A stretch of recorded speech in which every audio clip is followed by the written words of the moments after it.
So the worst case scenario is 4 degrees by the end of the century. And I'm not even going to bother telling you the horrible things that'll happen at 4 degrees. At 4 degrees, the Earth we get into what they call feedback loops, meaning things start to accelerate the warming. And people like Chris Hedges point out that Venus used to have water on it. Now it's 800 degrees. Okay, quick aside here. Venus actually rotates in the opposite direction that the Earth rotates in. So it's a very slow rotation. I don't remember exactly how many days it is, but it's the rotation is very slow, and it's in the opposite direction that the planet is actually traveling in, and the rotation is extraordinarily slow. So it's not like the Earth. The Earth's rotation is relatively rapid. We rotate once every 24 hours. And the Earth wobbles also. And the Earth is still covered with water, and we're a little bit further out than Venus. So we're not like quite to the snow line, but we're further out than Venus. You know, we start talking about Venus, and I mentioned Venus. If it wasn't for the periods of cold, then we could become an acidic hotbox like Venus. Not happening. Period. End of story. Not happening. At least not now. Maybe in 1 billion years when the sun is much hotter, but it's just a physical impossibility. Now, you can have, and we have had on planet Earth before, we have had cascade failures, and there's reasons for those. We need to get into the cascade failure thing, but also mixed with the grand solar minimum that is upon us, that is coming very soon. So we're going to have some cold weather also. So it's a mixed bag, and everybody, it's when the weather turns cold, everybody says, well, so much for global warming. And when it turns hot, they're saying, well, so much for the new, coming ice age. This whole thing about global warming and climate change we're not talking about the right things. What the words that need to be coming out of our mouths is cascade failure. That's what we want to avoid. Because of ocean eutrophication and land abuse, monocultures and things like that, we sap the Earth's ability to absorb the extra carbon, and putting nitrates and phosphates and things like that into the ocean, causing them to, eutrophy, causing them to have too much growth and, algae blooms and things like that, which create your dead zones. There's a dead zone at the mouth of every river on planet Earth. A cascade failure is basically those dead zones growing to the size of an entire ocean. In which case, put your head between your knees and kiss your ass goodbye. So, and I'm not an alarmist. I don't like to be an alarmist. But we really need to modify our conversation and stop talking so much about climate change and things like that. People try to figure out where I'm coming from with all this. And Guy McPherson is another, he's an alarmist, and he's always talking about that with 2 degrees of a rise in temperature, some people say that's it, that's a wrap. That's when you start seeing the feedback loops, loss of polar ice, and because of the loss of the albedo effect, that's where you start seeing what's called a cascade failure of where your ice sheet starts to disappear. I'm going to go back and let him, because there's going to be a cut in here with one of his guests. Once the polar ice caps melt, which is going to happen, it takes thousands of years to refreeze that. Yeah. So I'm sure you heard about this report that I'm referencing here that everyone's been talking about. And the reason why people are talking about it is because normally the scientists at the IPCC who put together the report are very conservative, and they don't want to be alarmists, so people don't dismiss them. But they've decided to not do that anymore, and they've decided to start being alarmist because it's alarming what's happening. Even our best case scenario is catastrophic. So when you saw this study and you read about it, what anything go through your head, Nellie? Well, it's just that they're still talking about emissions, and just so much of it is the deforestation and the creation of ocean dead zones, because you're eliminating the biomass that absorbs carbon. So that's, what the meat industry does more than any other industry, is it takes away the ability to absorb carbon from the atmosphere, and that really needs to be focused on. So perhaps they mention it at a different part of the article, but I doubt it. I find it tends to be overlooked. We would need to do everything they're talking here, but then, really embark on reforestation. Right. This is something that I was actually going to do my next video on. And I happen to see this. And I'm not necessarily a great big fan of Jimmy Dore. I take the good with the bad. I let people be themselves, you know what I mean? I look for the data. I want, when I see the data, when somebody brings the data, I just take it. Adapt 2030, the guy brings the data, and I appreciate that. But there's things that he says that I don't agree with, and I have to do that because of full disclosure.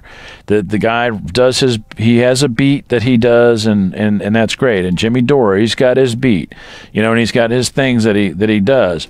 I'm not trying to, narrative is everybody's trying to play the narrative, and I don't have an interest here. A special interest. I just want us to not kill the planet. So what she says here is this is crucial. The emissions is almost a red herring. And the reason for that is because China is getting their act together. They have a sort of an all-or-nothing society. They're able to marshal their people. And they're able to pull back on the stick, and because their air pollution is horrendous. And I'm sure it's embarrassing for them, and they're doing something about it. And they're moving towards a more green energy posture, a more sustainable carbon footprint. And they're talking about turning the deserts green. Apparently they have some sort of a technique for that, a soil supplement, a material that they're putting in the soil that absorbs water, that they're actually able to get things to grow in the desert. This is something I've seen on YouTube. I don't know how, I haven't been able to check into the validity of it. But the bottom line is, what Ms. McKay is saying is something that I wholeheartedly agree with, that ocean eutrophication is a way, way bigger. I mean, you want a cascade, what we're talking about, again, it was cascade failure. Global warming, nobody understands that because you end up with a jagged polar vortex, and so you have record heat and record cold in the wintertime. And there it is, record cold, record heat. It's anomalous cold and anomalous heat right next to each other. Some folks have an all or nothing kind of attitude about, things. And, you look at the sea surface temperatures. Sea surface temperatures, yeah, there's some anomalous cool in there. You look at the actual temperature. Well, okay, that actual temperature isn't totally crazy. The pink there is 5 degrees Celsius, which is 40 degrees, somewhere in there, Fahrenheit.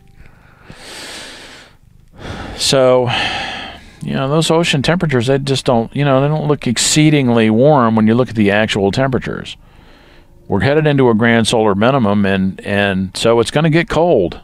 And it's going to get cold for a while. And, some folks are talking about a grand solar minimum for 400 years and stuff. And, wow, I don't know about that. I mean, the Maunder minimum lasted for 150 years. Like 1600 to 1750, somewhere in there. This is Adapt 2030, the solar activity graph, historical and fitted data, predicted data. And here you go. Here's 2030 and 2020. So they're expecting this output from the sun to go down, and it's just going to get cold. And we've got all this heat stored from global warming in the oceans, and that's just a recipe for massive amounts of frozen precipitation. There's a mini ice age coming. The net loss from the loss of output from the sun is going to dwarf whatever the global warming figures are. But that's only going to be for a certain amount of time. On the other side of this, the amount of radiant energy that's coming from the sun is going to increase. It's bound to increase because this cycle comes in waves. And when it does, when the sun's energy returns, we probably will want to have a better carbon footprint by that time. So this grand solar minimum may have bought us some time. But I have to also stress that the equatorial regions, there are tropical cyclones on both sides of the equator, one below and two above. And this, you see this extreme cold. This is today, right? -30. This is in the -40s up here, right? -30s. At the same time, you've got tropical cyclones on both sides of the equator. Global warming, this is where you see the impact, is right, especially with the heat and the storms and things like that is right along the equatorial region here, above and below the intertropical convergence zones. That's where you see the impact of the storms and the deadly heat and all that stuff. And what you see up in the upper reaches, the upper latitudes, is you see the whipsaw effect from the jagged polar vortex and the heavy amounts of frozen precipitation. So it's all going down at the same time. So one of the things is there's, because of the Milankovitch cycles, is that you have the eccentricity of the Earth's orbit. You'll have hotter summers for the northern hemisphere, colder summers for the southern hemisphere. Apparently, if I heard this correctly, you always want to check anything that I tell you. Definitely look it up and check it. Do your own research. But my understanding is that because of the eccentricity of our orbit, the southern hemisphere is going to experience cooler summers, and the northern hemisphere is going to experience hotter summers, but much cooler winters. And I think that the southern hemisphere is going to have milder winters, but cooler summers. So on balance, you get a cooler planet. But also that with the lower radiant energy from the sun, because of the sun, the sunspot cycles, we're headed into a grand solar minimum. But carbon dioxide is still a thing. And as Nellie McKay just said, because China's getting their shit together, the issue is not so much with emissions. Emissions is a little bit of a red herring. People keep talking about emissions. That's something that we still need to think about. We're getting a handle on that. And population in general is going down in a lot of places. I don't have the graph at my fingertips at this particular moment, but, population might be going down. But what she's saying is, and what we're really talking about is and what we're trying to avoid is cascade failure. And with a grand solar minimum, there's going to be a focus on farming because you can already hear them buzzing about starvation. Oh, there's going to be starvation and crop failures, and and that just gives more power and more energy to big agriculture. And big agriculture, they're the ones who are killing the planet. We just had a Holocaust in Florida because they were supposed to have set aside land to filter the water that coming off of sugar plantations down in South Florida. We were supposed to have swampland set aside to allow that water to drain down and filter out the fertilized, polluted water from the sugar growing industry. And they ended up with a very polluted Lake Okeechobee and surrounding canals full of extraordinarily fertilized water polluted with fertilizer, and then they had heavy rains. And they had to let the water out. It went both ways. It went out into the Gulf of Mexico and into the intercoastal waterways of the East Coast. It got into the estuaries, and it created a catastrophic algae bloom and red tide and just devastated the sea life. And that's a cascade failure. So imagine that on a larger scale. Imagine a cascade failure for the entire Gulf of Mexico, that the whole entire Gulf of Mexico dies. What's that going to do? What's that like? So what we're really talking about cascade failure, and the way you get to cascade failure is from eutrophication of the oceans, which is what Nellie McKay was talking about just right here. And that's the thing we want to avoid. And we got to have some forests. And we were doing better, the global warming thing, we were doing better because Venezuela and Brazil, they were cutting down less trees. They sort of were playing along, and suddenly they just changed their minds. There's a lot of stupid money out there, that can buy a lot of stupid behavior. And they're saying, well, grand solar minimum is coming, and it's going to be colder anyway. And people know what they feel. And somebody says, well, it doesn't feel too hot to me. I know all about this global warming stuff. And, and it's just not that simple. It's just not that simple. You can have some freezing temperatures and a cascade failure at the same time. So, and what does cascade failure mean? It means everyone dies. Not to put too fine a point on it, but these are not mutually exclusive, concepts here. Yeah, I'm talking about the whole thrust of my channel is this rapid onset ice age, which is a thing. Yeah, that's a thing. But I can get you a rapid onset ice age and a cascade failure, and everyone can die all at the same time.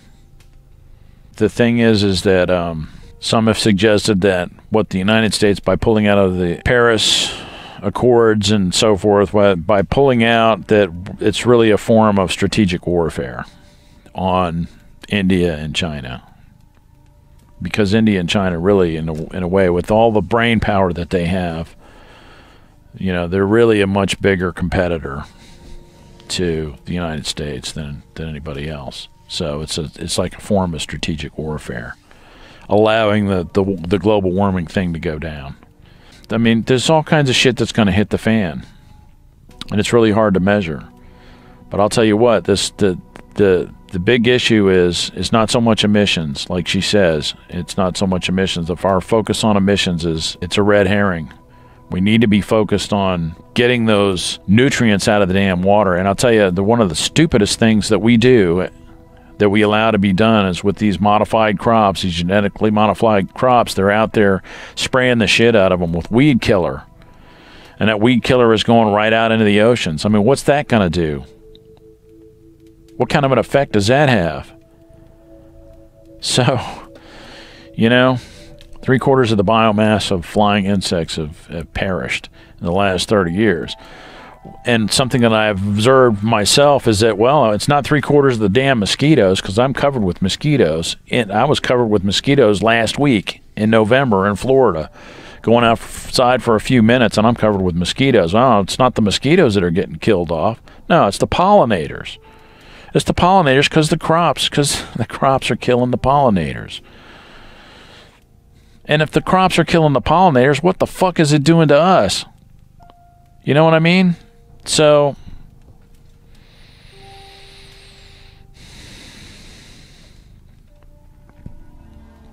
you know, God help us all. Really. God help us all. Money is in control of everything. So, yeah, we got to undo this Citizens United stuff. It's got to be done. So, anyway, I put this. I referenced Jimmy Dore here because what he's saying is right. This is exactly this was my next video, was talking about this very thing that she just said. So it's on our lips. It's in the air. Oh, the other thing too is blancolirio, right here. California wildfire unsustainable legacy. The nightly news, you'd think that the entire state of California is on fire. If you watch the local news and read the local editorials in the paper, you think the entire reason for the forest fires that are happening in California this year, 2018, is completely up to global warming. Both are a complete oversimplification of the facts of the forest fires that are going on in California this year and for all years leading up to this year. Okay, so what he's saying is that there are some forestry techniques, that there's some basic forestry things that have to be done, you know, with your underbrush and how the trees are, you know, the trees need to be thinned out and stuff like that. And he's got some compelling stuff here about, you know, that all of the forests in California, most of the forests since the gold rush of the 1850s, they have been cut down. So it's a sustainable crop, essentially, is what he's saying. So the forests have to be managed. You got to have some management in there. And, you know, there are some regulations in there designed to protect things like the spotted owl and stuff like that. The big picture here has to involve management of the carbon-consuming organisms. So management of our carbon-consuming organisms is going to be key here. With the onset of some global warming and weather conditions that become locked into position, you got to have some sort of forest management. It's got to happen. You know, we just got to figure this stuff out. blancolirio channel, I'll put the link in the description. He's got a lot to say about this. Is very interesting because this guy is actually a pilot. He actually, I believe, flies tanker aircraft that dump the water and the fire retardant on the fires. So he's a native-born Californian, and it has a pretty good explanation about what's really going on there. The watchword of the day is let's stop politicizing stuff and let's figure out the reasonable path forward. Dogma is going to kill us. So we have to be, you know, I really believe this. We need to become less dogmatic. And you're going to have, you know, you're going to have volcanic eruptions that are going to, you know, cause, you know, stuff's going to happen that are out of our control, right? But just because things can happen that are out of our control that can cause massive problems and death and destruction doesn't mean that we should abdicate our responsibility to prevent destruction happening at our own hands. Anything that we can prevent, we should try to prevent. I mean, you know, that just makes sense because we can prevent it. We should try to prevent. If we can prevent disaster, then we should try to prevent it. I mean, that's just all there is to it. I mean, why, just because, you know, disaster can happen for other reasons, why should that mean that we should just throw up our hands and say, well, then let's not prevent any disaster, you know? Human being is a natural, you know, the human species is a natural disaster. We are a natural disaster occurring on planet Earth that actually is self-determining, and we can determine to do something different. So I think we should. And that's about it. So